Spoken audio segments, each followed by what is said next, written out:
tonight. For those of you joining in on Zoom, it is our professional development seminar, a brand new one, in fact, the one that we've not done before. This is on website design, specifically for emerging artists. Of course, there is a handout that was provided over our what's it called, Google Class. But for those of you who maybe did not have a chance to download the handout, I am attaching it to the chat so you can download it at this moment. There is also a secondary handout, something that is virtual only. We'll be going over it. Of course, if you are not sure what I'm talking about, then I definitely recommend that you log on to Google Classroom and add it to your Google Drive, because it will be a really useful tool as we discuss, or as you prepare, I should say, your own websites. So to get us going, let me project our screen here. This is website design. And again, this is a brand new session for our professional development seminars. So, if there's anything that I skip over or anything that is unclear at any point, please do feel free to raise your hands and let me know. Of course, anybody that is watching through the live streams, whether that be on Instagram Live or our other live streams on Twitter, formerly Twitter, Facebook, or YouTube, you can always drop a comment there, and I will try to answer those questions as well. But to get us going and to introduce DSTL Arts to those who don't know, DSTL Arts is a nonprofit arts mentorship organization that inspires, teaches, and hires emerging artists from underserved communities. And of course, by hiring, we mean, in some sense, the literal hiring. We do hire some of our emerging artists as interns, and in the future, we are hoping to expand that a little bit more. But DSTL in general stands for Develop Skills and Transcend Limits Through the Arts. It is part of our name to really help people develop skills through various classes and workshops that we offer, including, of course, this program, the Poet Artist Development Program, which is for emerging artists ages 18 and older from historically marginalized communities. Through this particular program, we provide mentorship as well as professional development. And if you're joining in either afterwards by the YouTube video or now via the live streams, you are, of course, benefiting from the professional development components of this program. Additionally, we have Conchas y Café, which is a bilingual community writing workshop series that is a biannual 15-week sort of semester style series that culminates in the publication of a zine called Conchas y Café Zine. Art Blog Zine is another one that we actually publish and featuring emerging artists from LA County, and it is a monthly podcast. The new episode is going to be featuring actually one of our original 3 students. That episode will be dropping next Monday, after, of course, we interview that former student, Brian Andrade.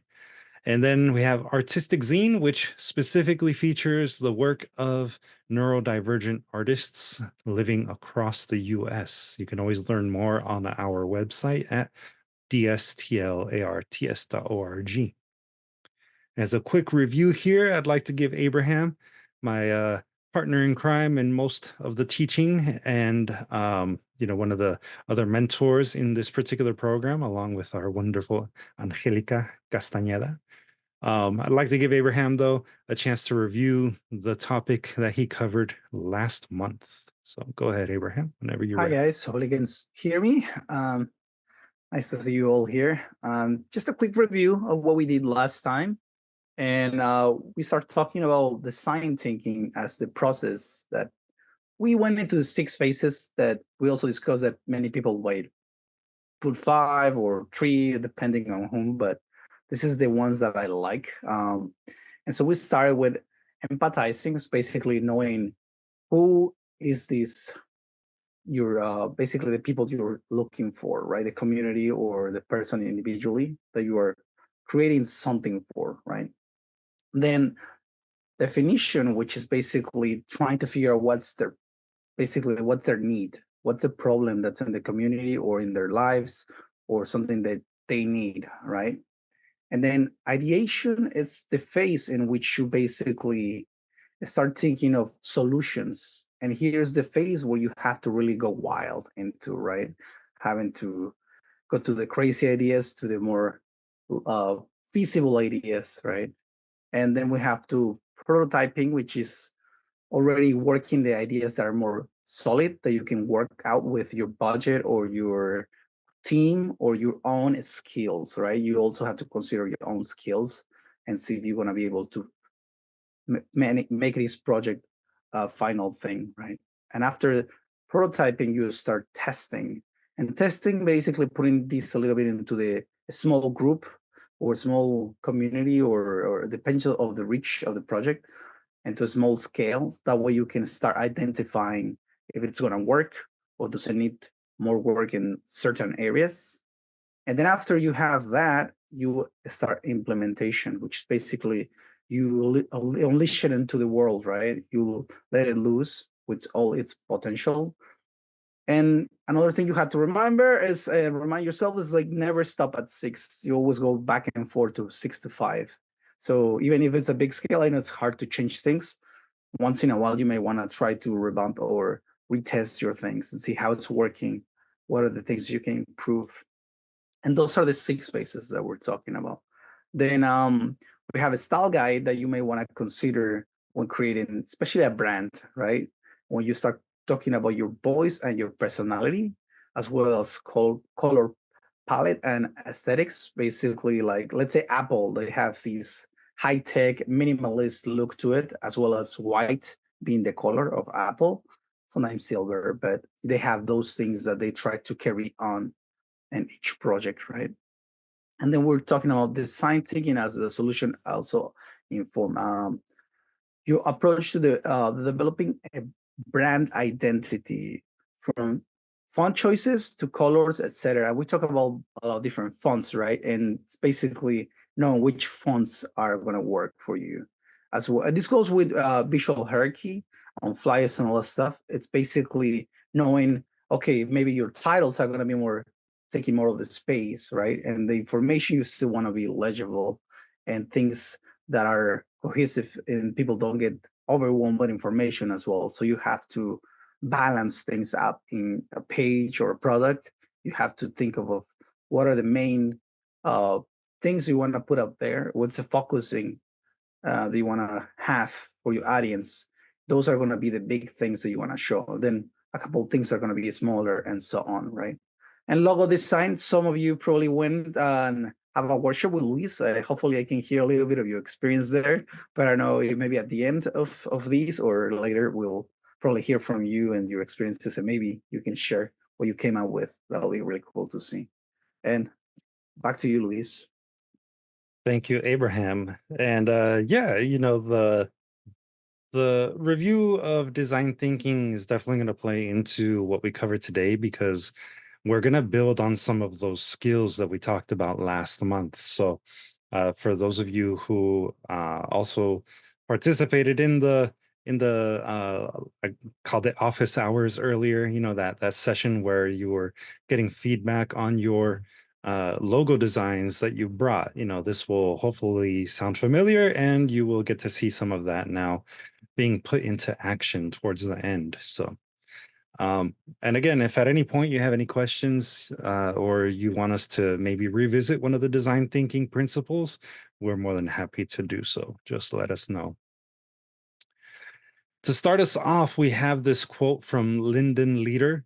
Lyndon Leader is an American graphic designer and recipient of over 30 prestigious design awards worldwide. He is also widely recognized as the creator of the FedEx logo, the current FedEx logo, which is, of course, considered to be one of the greatest logo designs of all time. He wrote or is quoted as saying, I strive for two things in design, simplicity and clarity. Great design is born of those things. So, what do you think he is telling us through this particular quote? How do you interpret his approach to design or his uh, philosophy around good design? I should actually say it's not good design; it's effective design. Remember, we always talk about that, right? There's no such thing as good art or bad art, only effective art. So, what does this say to you? Feel free to jump on in. All right. Evan says its message is accessible. And Mojda adds more audience and transparency. All right. All right.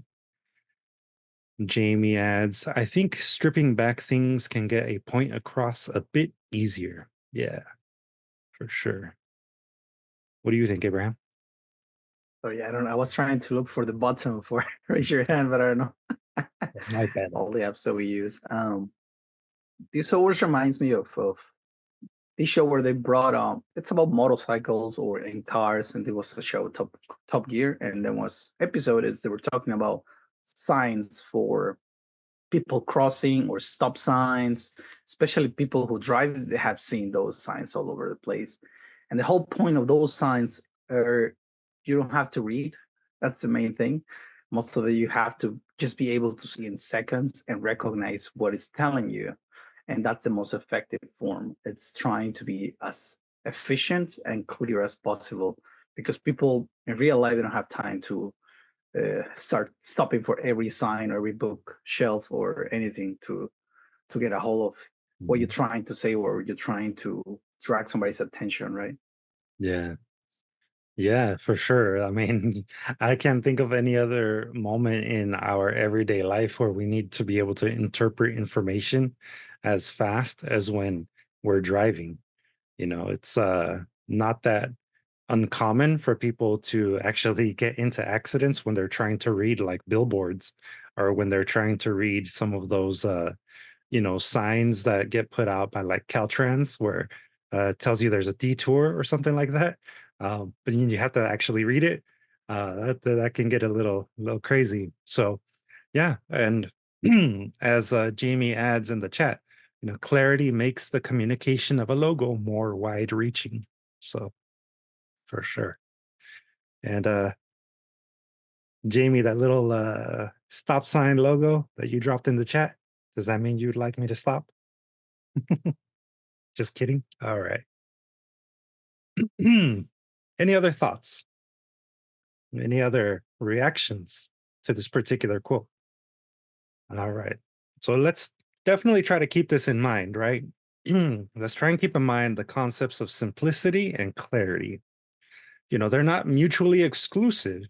You can do something that is simple, but also not clear, right? We need to understand these are two separate things. Um, and we can also make something that is very busy, maybe uh, complex, but also clear. That is possible. So that's something to keep in mind. But again, this is really talking about how great design is born of those things of simplicity and clarity. And yeah, maybe a more simpler way to say this is that less is more, as Miss Michelle is saying. All right. Another thing to remember is that design thinking puts human needs first, right? It's a very humanist approach to design, um, because you are really considering what are the needs of your audience as you create any kind of graphic, any kind of interface, anything like that. Um, think globally, acting locally. Yeah, that's maybe another way to think about it, Moshe. Sure. You could think about how design thinking is thinking about other people in a larger scale and, creating work that is focused and specific. So that's maybe another interpretation. And again, design thinking through that human needs first outlook means that you are hoping to develop solutions that are appealing to the end user, kind of like how we had talked about before. There's a point where you begin to alienate people by having something that is too convoluted.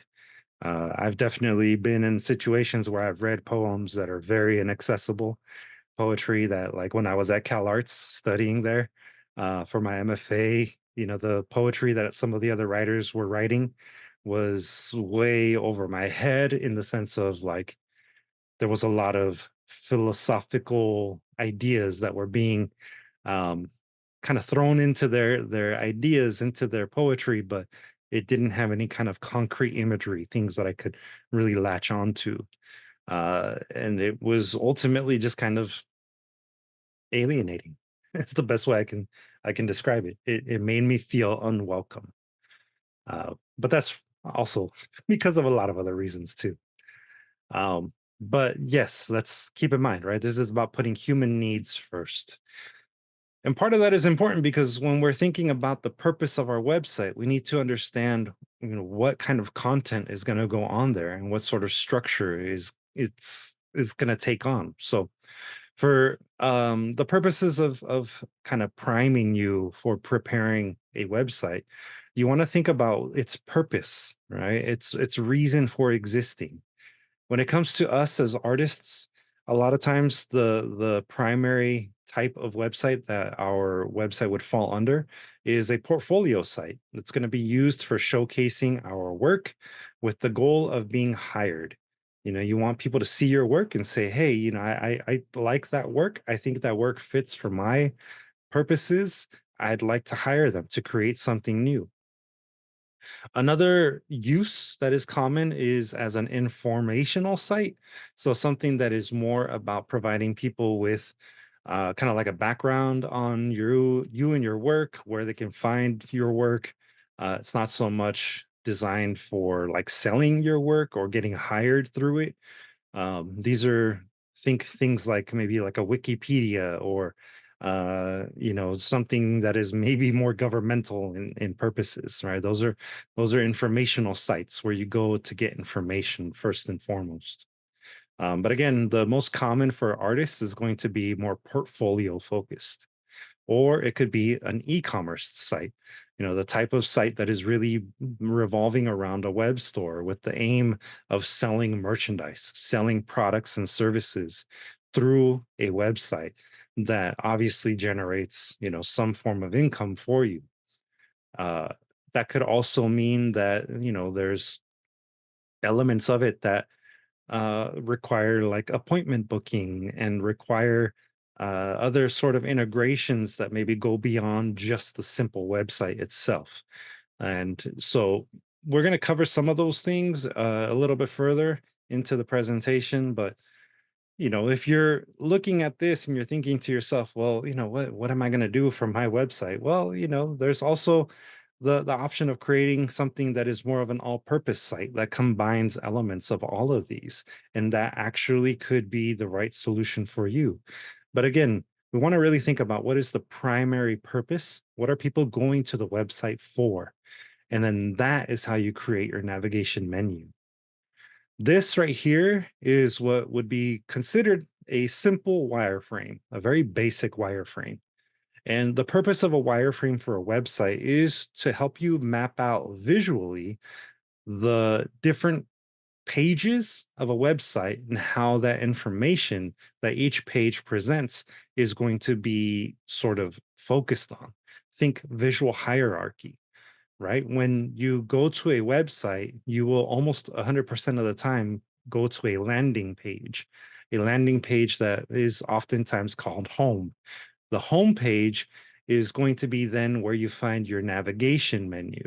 That navigation menu allows people to select the page that they want to view from that website. So there's, again, a website and a web page.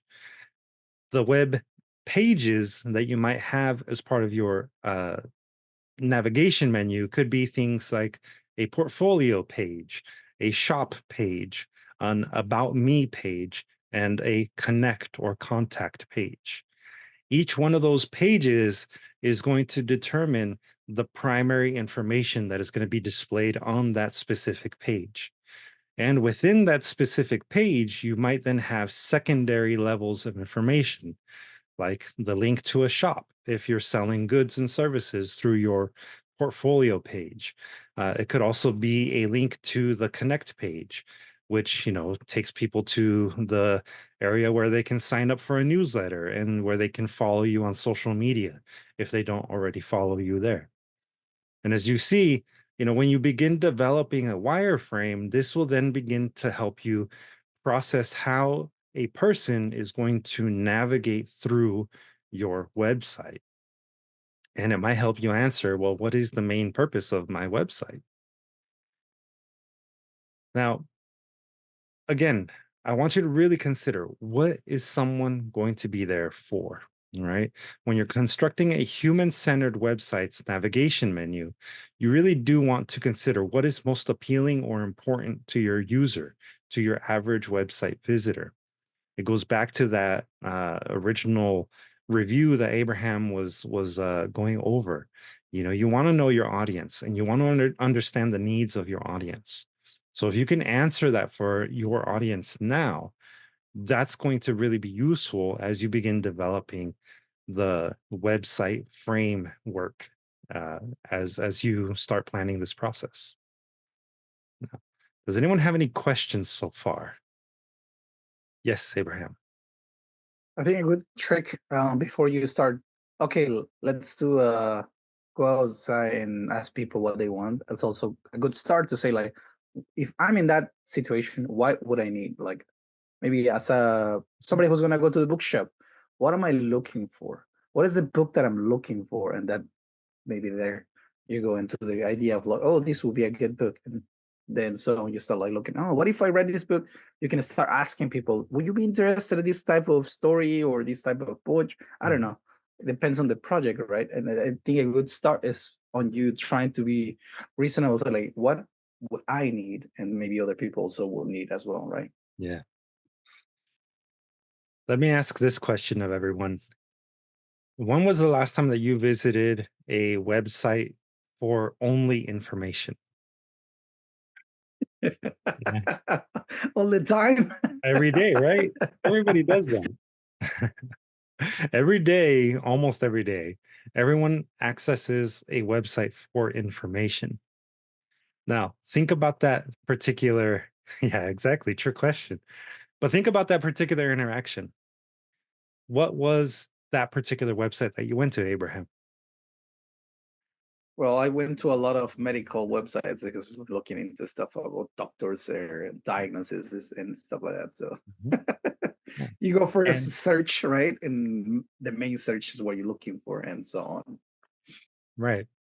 And when you were on the website, the first website that you went to, were you able to find the information? Of course not. Of course not.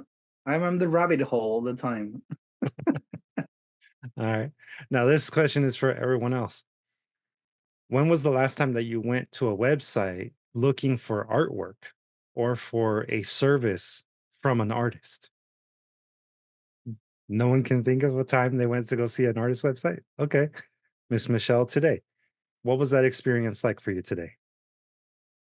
It was fun and colorful to see the different artwork. Mhm. That's all for Okay. my son's art program as well as other artists. It was Oh, exciting and inviting. good. Well, that's good to hear. So it was Indeed. looking for artwork through a program, right? Some Yes. nonprofit program where your son Chris he Yes. attends. He's a participant of. Okay, good. Indeed. Mojde wrote in the chat that she did it through Facebook. Now that's a good point to bring up. Is Facebook a real website for an artist? I mean, it is a website, says Jamie. Yeah, it's a website. But if you were to find somebody on Facebook, is that really going to draw you in to automatically purchase their artwork, or something that is going to immediately say, oh, I want to contract to that person? I mean, Richard brings up a great point. Facebook is pay to play. If you want your posts to be seen widely, you do have to pay a little something. Yeah, there you go. Jamie brings up, I think, the point that I'm hoping to make. You know, Facebook and other social media sites may or may not have artwork that was actually created by the artist, right?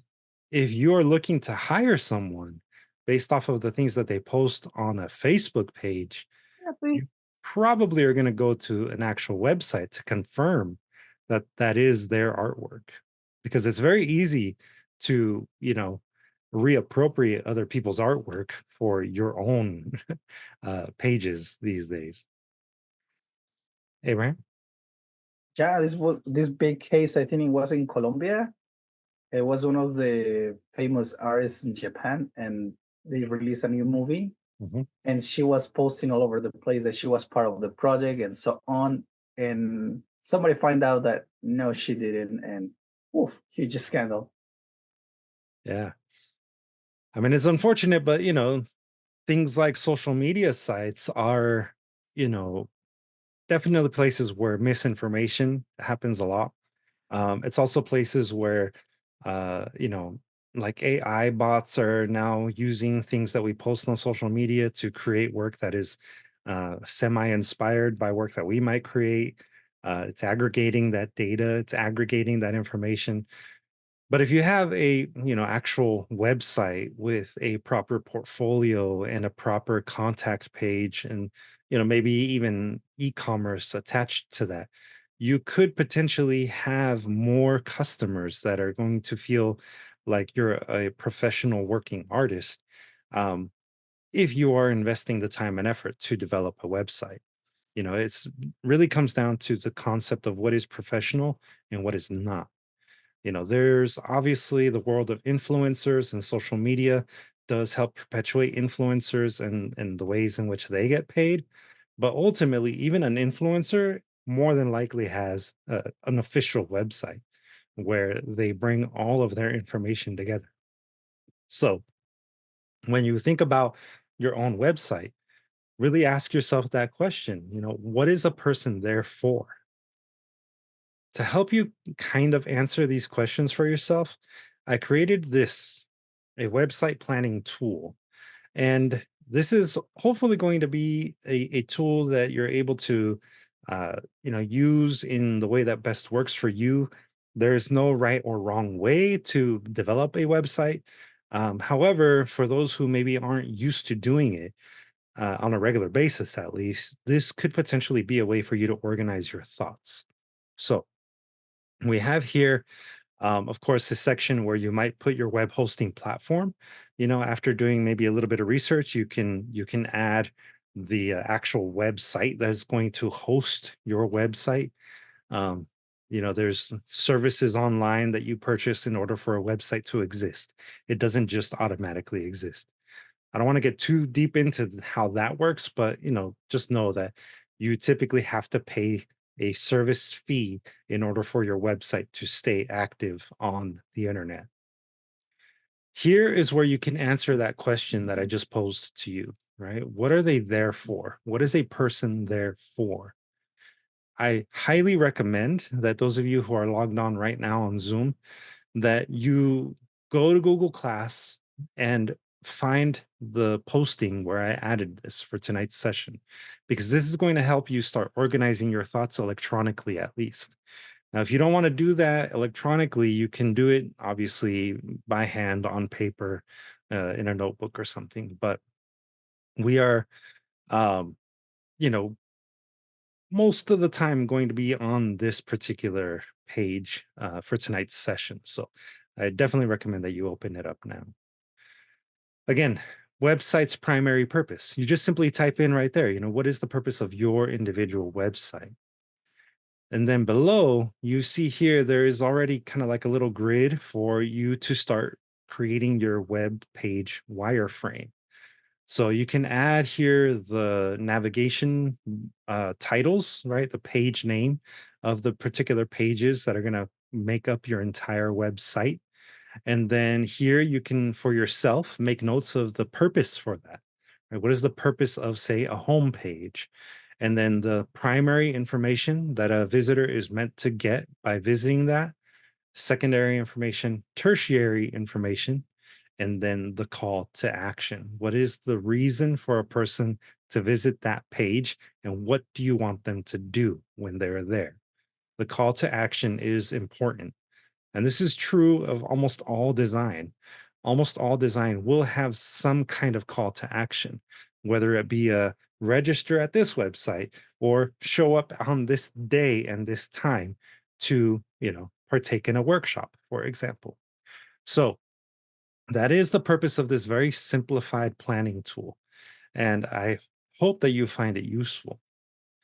As a sort of sample of how to use this, I actually began um, demonstrating for those of you who joined me last week, a couple of weeks ago now, actually.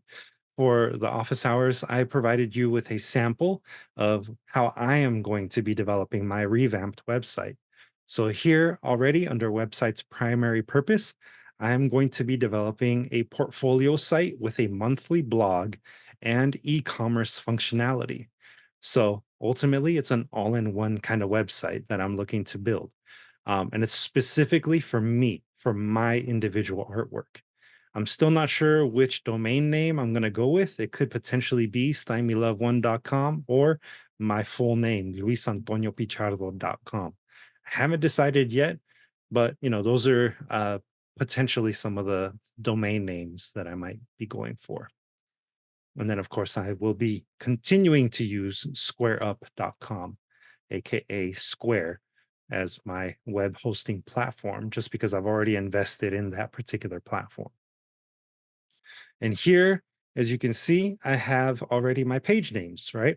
These are generally what I'm going to be using as part of my navigation menu.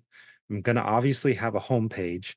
And because I do want a monthly blog to play into that, I want to have, obviously, in my navigation menu, a specific section that says blog or something similar to blog, maybe notes or stories or something like that, that just kind of invokes the idea of it being a place where I post either writing or photos, since I do also practice photography and other forms of visual art. So, um, I do anticipate having a section called publications and exhibits. So it'll be as you can see here, a reverse chronological list of publication and exhibition credits.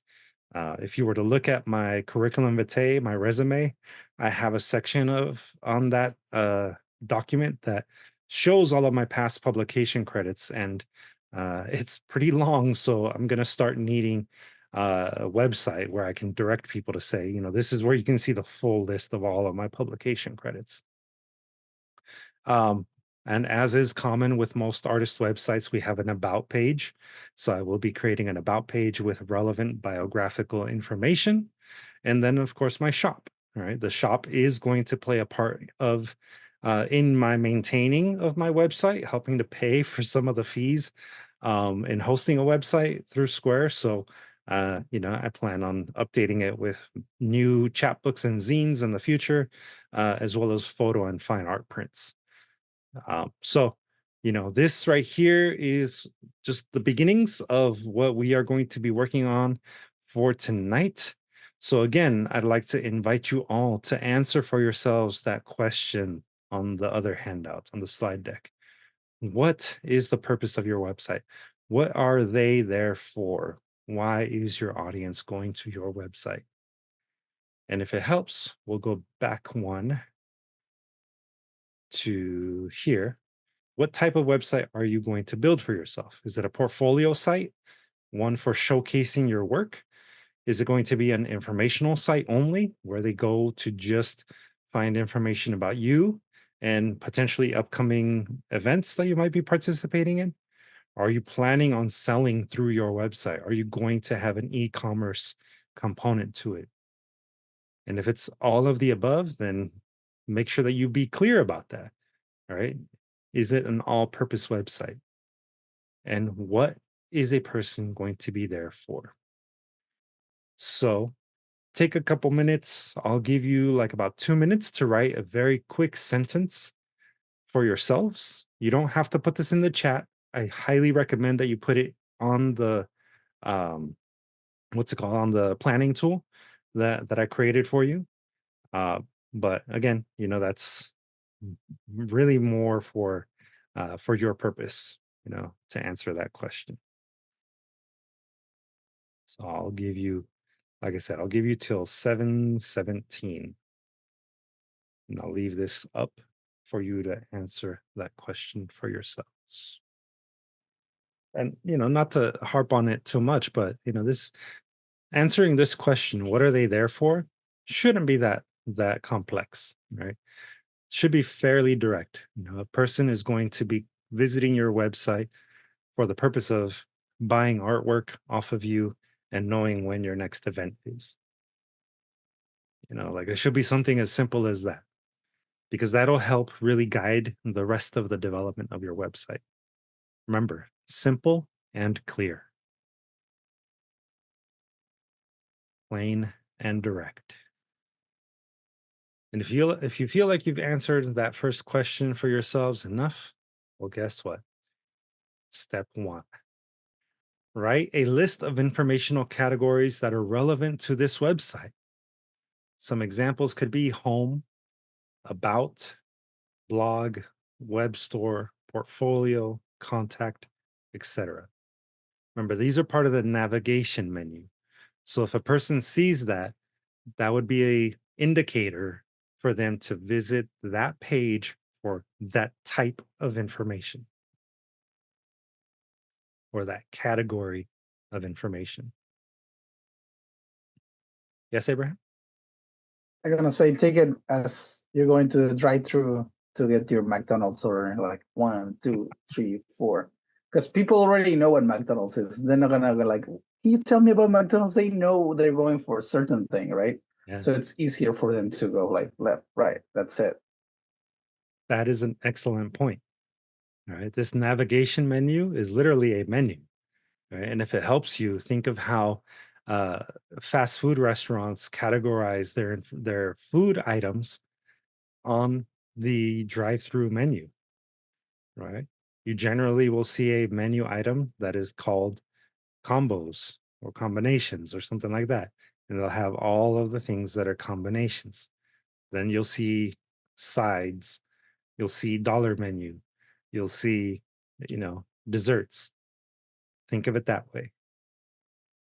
And this one Good. shouldn't be that long. You want to keep it relatively short. It's, again, broad categories of information. A cool section will be calendar. Just okay, want to see what's gonna happen certain day, especially if you're doing events or classes. Okay, that March. Let's see what's up in March. Yeah. Excellent point. That's what I was thinking. Like, let's say you have your shop with books, right? Um, you also probably gonna do if somebody requests maybe classes or workshops. Mhm, Maybe you have a certain thing that says some type of workshopping or other services, mhm. and that will be a separate thing because you don't want that information for everyone, just for the people who wants that specific thing. Yeah. All right. If you have your core navigation menu categories, the next step after that is to list 3 types of information that will be found on that category's web page. And if you can, identify your call to action for each page. So, an example that I'm providing you here, if we go to a home page, in some particular instances, it might be, say, your artist bio, a very short one. We don't want it to be super long for the homepage. And that could be maybe the first level of information. That way people know that they've arrived at the correct website. Then it could be something like Abraham said, a calendar, right? Upcoming and current either events or workshops or readings or exhibitions that you're a part of. Just very basic information. They can always click through it and find more information on a separate page. And the call to action on this particular example could be maybe a registration link, a link to go register for the upcoming workshop or to RSVP for your next reading. So those would be 3 very simple forms of information that you would get on the home page. If you were to do an about page, it could be the full bio, right? So one that goes all the way back to, when you first started creating artwork, something a little bit more elaborate. In the same about page, you could potentially put your list of past publications or exhibitions or awards. You could, if you wanted to, treat your about page almost as a resume. And then, as is fairly common these days, you would have more than likely under about a social media link or a newsletter sign up link or both, right? And that would be your call to action. Get people to follow you or get people to register for a newsletter that you actually send out.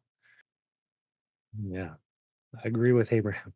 It is pretty important to have a contact page, a way for people to get in touch with you. Something that goes beyond the DMs of social media. If you have open DMs, you are susceptible to, bots, and you're susceptible to things that you do not want to see. So, having something that is a little bit more formal, that might have more security, we'll call it, something that can help filter a little bit better than social media. You can always use a proper contact page through your website. And again, for the purpose of today's session, we're going to spend maybe like the last, I don't know, 15 minutes or so actually working together, independently, but together, uh, using that website planning tool. So, or whatever you're using to write down all this information. Um, but we'll continue on so that way we get through the rest of the information here. For your third step, if you are still brainstorming, remember that you're trying to determine what is primary, secondary, and tertiary information. I might have already listed it as primary and tertiary and all of that here.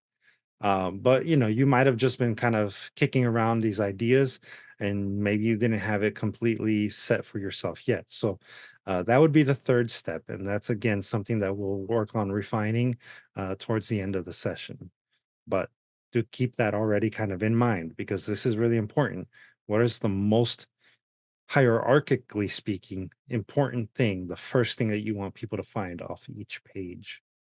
And then going in the high level of hierarchy, which is secondary and which is third. And of course, hierarchy plays into everything that we do as designers and artists and all of that. It's the same on print as it is in web. If you are working within, a flyer, design or something like that, you have visual hierarchy helping you determine what is the header, what is the first thing that you want to have a person's eyes be drawn to, and then what is secondary, right? And as always, focus on readability and legibility. We talked about the importance of that last time. Certain fonts are going to be easier to read at different sizes. Keep in mind that a website is going to be not only seen on a personal computer, but it's also probably going to be seen on a tablet. And it's also more often than not going to be seen on a smartphone or other smart device that is smaller than like about a 6-inch display. So, legibility and readability are very important when it comes to creating visual hierarchy and just the overall experience of a person. Remember, we want to keep this human centered. And when you're choosing your fonts, try to just be consistent as consistent as possible, right? A header font is always a header font, a body font is always a body font. And your call to action should always be part of that visual hierarchy. Don't make the call to action button as big as a header. That's going to be really confusing to people. So, really play with your visual hierarchy and use colors to help people kind of be gravitated towards one thing over another. At most, three colors is, I would recommend the upper limit of the different types of colors that you want to use in any designs that you create. Two colors, things that are complementary to each other, that is always a good way to go. Two or three colors.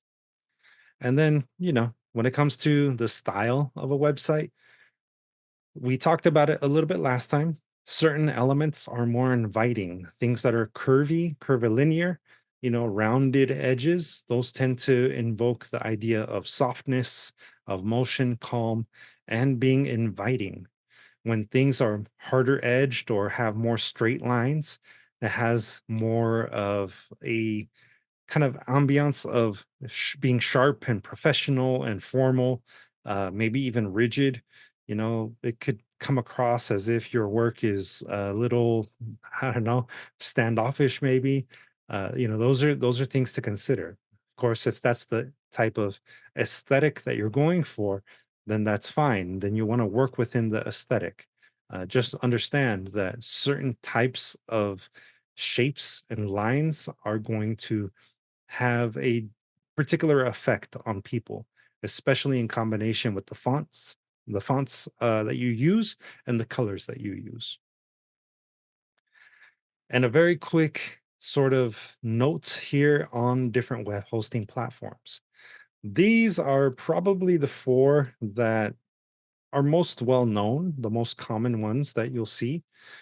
Square is something that, again, I invested in a long time ago, so I'm very familiar with how it works and some of the functionality of it.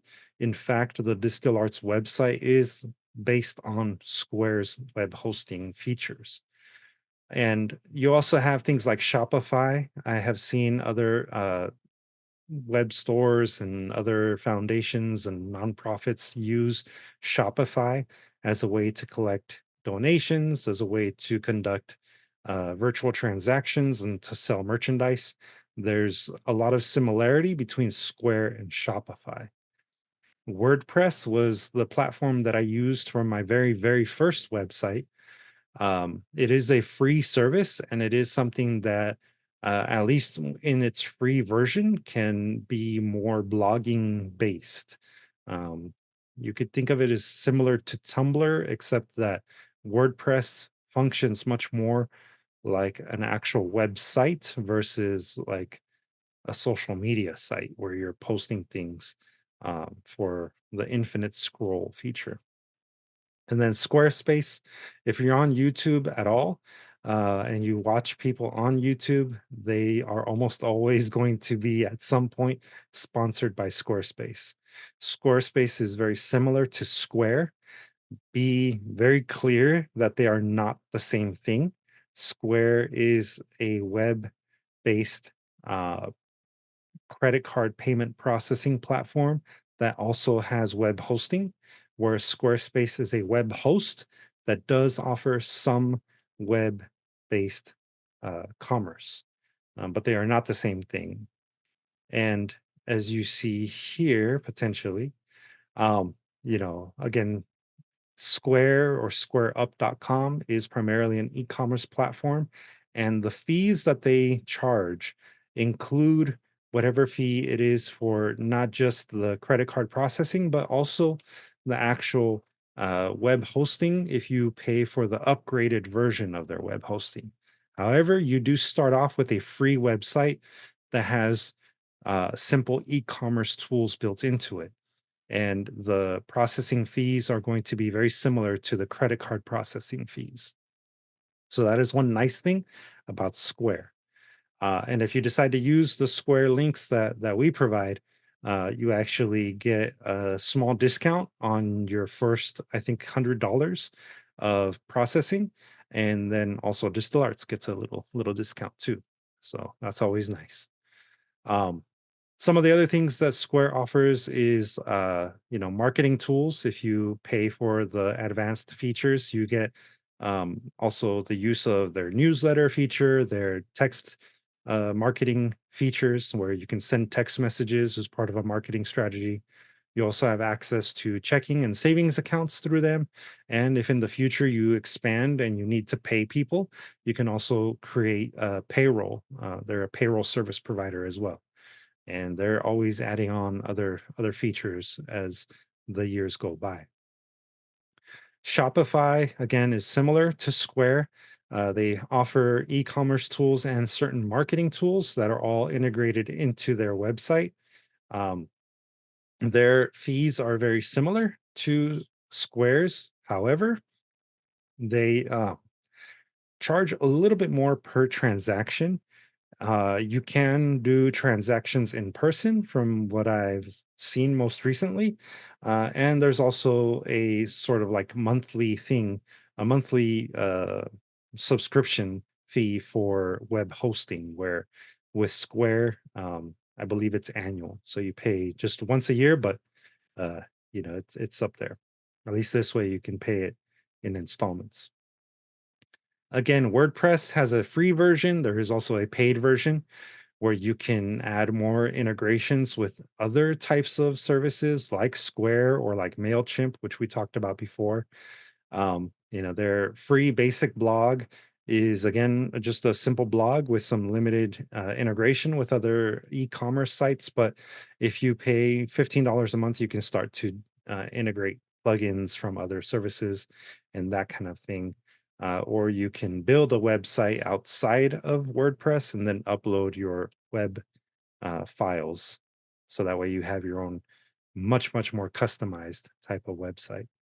And then again, Squarespace, it's definitely good for portfolios, and it has some e-commerce built into it. There are different tiers of subscription fees, um, and you also get different types of tools. But it is, from what I've seen, one of the more expensive per sales transaction sites when it comes to doing e-commerce. So something to keep in mind. Does anyone have any questions so far? No, that's kind of boring, but it is good to think about what host you want to have for your website. And again, human needs first. And this is also related to some of the other things in design thinking, which include desirability, right? You're going to put human needs first in order for your website to be a fun, desirable place to be. The feasibility component of that is going to relate to how well you are able to maintain the website. And of course, viability, meaning how much does it cost? What can you afford right now at this time? And can you set yourself up for success in the future as you build out your website? Those are all good things to have in mind as you plan. It's always going to be evolving, always going to be changing, and you might end up, adding to your website again in the future. Now, let's look at an example of who did it well. And for this, we looked up previously a website by an artist. This you might recognize. This is the website for Sandra Cisneros, the famous Mexican American poet. And if you notice, going back to our very first quote of the session, right? Simplicity and clarity. This is a very basic web page. It has a lot of information, but look at how clean and clear it all is for us. Clearly, Sandra Cisneros' landing page is focused on telling us about her most recent book of poetry. So we have that right there, right at the top. It's repeated multiple times. And we also have a very short little bio. So if we want to learn more about Sandra Cisneros, we can always visit the Poetry Foundation website, click on the photo, click on this, and you can see, what are some of the different things that Sandra Cisneros has been up to. And then a nice quote. All right. This is a quote from a review of her latest book. And that's it. I mean, everything is all very clearly branded with her branding, right? Just her name, her signature, and also, images of the book itself, the most recent book by Sandra Cisneros. And if we look at the navigation menu, it's not exactly little, there's several things that we can choose from, but they're all pretty clear, right? They're all pretty straightforward. If we click on biography, we know what we're going to get. We're going to get a biography of Sandra Cisneros. Being bilingual, her biography is obviously in both English and Spanish, which is very convenient given that she has a predominantly bilingual audience. Clearly, the designer knows who Sandra Cisneros' audience is. If we go to books, we know what we're going to get, right? We're going to get a listography of books, right? Her publication uh, credits, right? Events. It's a nice little calendar of upcoming events. Look at that. Tonight, Sandra Cisneros was at the Brooklyn Public Library. And then we have another one coming up and another one coming up, and so on and so on. And then we have past events. So we can always see what things Sandra Cisneros has been involved with before. So it's a very simple, very straightforward website. I think that if you are a visual artist or if you're a literary artist, you can look at this website and you can still appreciate all of the things that it's doing. And if you notice, there really isn't anything here that says this is where you can buy her work, but that's okay. Web commerce doesn't always have to be part of your website. It can be just an informational place where people go to get different types of information. Does anyone have any questions or comments? Oh, you just returned a. It has a spot that says pilon. I Uh-huh. don't know if you saw it on the website. Yeah, Can yeah. you click it? What is that? It's So the for those extra. who don't know what the word pilon is, the pilon, or when see the word pilon, it's indicating something that is added on as an extra, a little goodie, right? And it's just basically a place where you can see the kind of ways to connect, right? And here's the official Sandra Cisneros Instagram account. And we have a very nice, clean, tiled view of the Instagram. And we have a couple of YouTube videos of Sandra Cisneros either performing or speaking at different places. And that's it. That is brilliant. For the rest of the stuff, it gives you like that Mhm. extra touch. Yeah, Love it. right. The cherry So, on top. and again, the fact that it's called pilon, right, that caught Abraham's attention as a person who's likely heard that word before. I'm sure that was relevant to him as one of the people that would fall under the Sandra Cisneros audience demographic. I know it was one of the things that caught my attention when I first visited this website. Same with homenajes, the fact that there is a page that is very specifically in Spanish. And these are just little, like I would call them almost like blog posts that she was doing at one time for like just homages to people that were, um, I guess, part of her life that were important, including her dogs. So just another opportunity to read some of the work by Sandra Cisneros. Any other questions, comments, observations? Well, going back to this, I'd just like to add here that, for those of you, uh, all right, Richard, no problem. I'll answer your question right after this. But for the purpose of tonight's session, we are going to give you essentially as a homework assignment to really reflect on what makes your art appealing to your audience. Really go back to, why is a person going to visit your website, and going back to even how to develop your own brand identity, like we talked about before.